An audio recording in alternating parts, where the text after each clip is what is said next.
Charlie Kirk, once again, goes full racist, puts black pilots on blast, and some other stuff. He says, if I see a black pilot, I'm like, I hope he's qualified. It is a lot. Here it is. And that's why I think this United story and the DEI story hits so hard, because we've all been in the back of a plane when the turbulence hits, or when you're flying through a storm and you're like, I'm so glad I saw the guy with the right stuff and the square jaw get into the cockpit before we took off. And I feel better now thinking about that. No, I mean, like, you want to go thought crime? Like, I'm sorry, if I see a black pilot, I'm going to be like, boy, I hope he's qualified.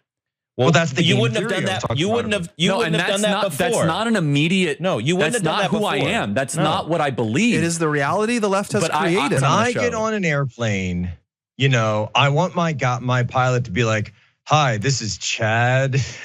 Maybe like a little bit of a Southern accent. Chad Buckworth here. No, Chad. This is my 31,000th hour. I'm kind of bored, honestly. Yeah, I could do this in my sleep. But exactly. I want just like cookie cutter, like pilot. Yeah, this is so easy to me. I don't want LaQuisha James. They have that like pilot voice, and she's just like, "Hi, ladies and gentlemen. Pray for me." And the truth is it's just this is a creation that the left wanted, because and they think you can't say anything about it because they'll call you a racist. And this is where we really have to take the gloves off and say your name calling will not get in the way of people's safety at 35,000 feet. Take the gloves off. Call you a racist. Sir, you are. I'm so glad that one day, in the great by and by, all you gentlemen who go to a Christian church, you're going to have to come to the realization that Jesus himself is a man of color. I don't know how you're going to deal with it. That may be actual hell for you. Okay, here's the thing. So Charlie Kirk and your band of bandits here understand that actually, per capita, typically black males, black females inside of a corporate industry have more qualification than their white counterparts. So the argument of qualification does not bear out in the statistical data. I thought you were a facts guy. Looked at stats. You know what I think? When I see a black pilot, this guy must be really good to make his way through this very white male-dominated industry in order to become a pilot here. But you think totally the opposite. And then blaming the left because of diversity, equity, and inclusion. Kirk, are you aware that diversity, equity, and inclusion does not qualify a non-qualified individual to the qualification ranks? Did you know that? In other words, you still have to be qualified for the job. You cannot be unqualified or not qualified and still somehow get the job because of diversity, equity, and inclusion. You may not have known that because I don't think you read. So you would think that such comment would draw at least some level of backlash from the workers, but you'd be wrong.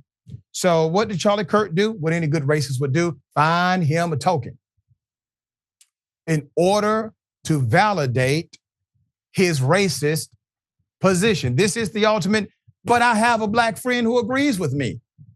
How can I be racist? That makes him racist too, doesn't it? Here it is.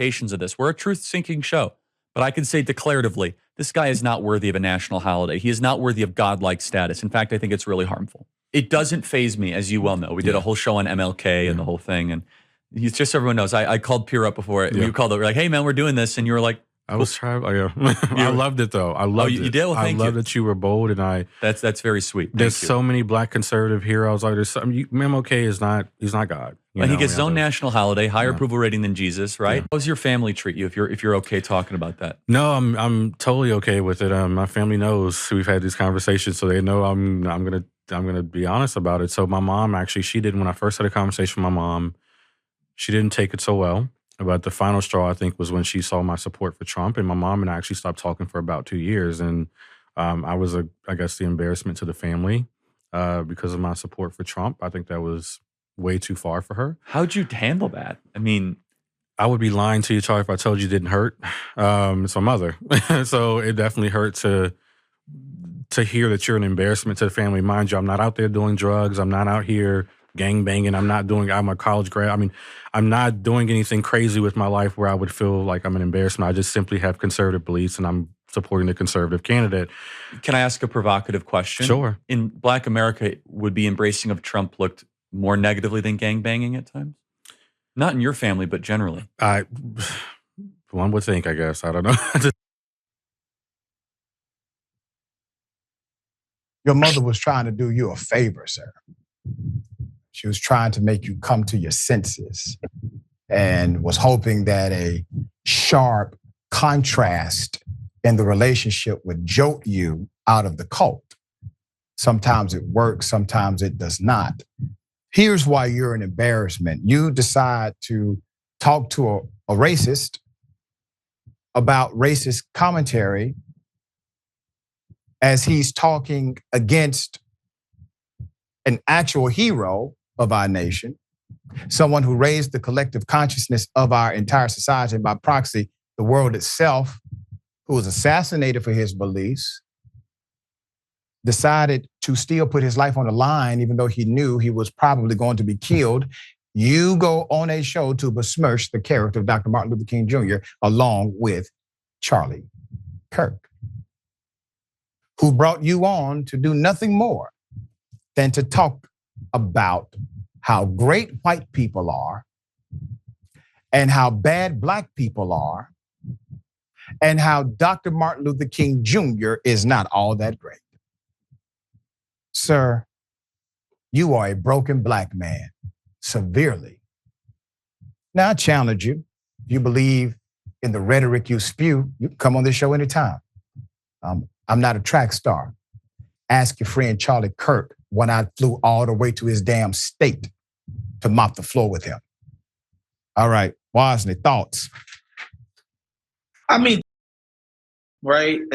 We've known this our whole lives, Dr. Richey. Like, this is what these guys exist to do. And any Black person who wants to make a fool of themselves by disparaging the very notion of Black struggle and Black liberation here in America and all over the world, there's always going to be a seat at the table for you in conservative and establishment circles. That goes, everybody in our space, in our industry knows that there will always be room for a Black person who goes on and speaks contrarily to the achievements and the teachings of Dr. Martin Luther King.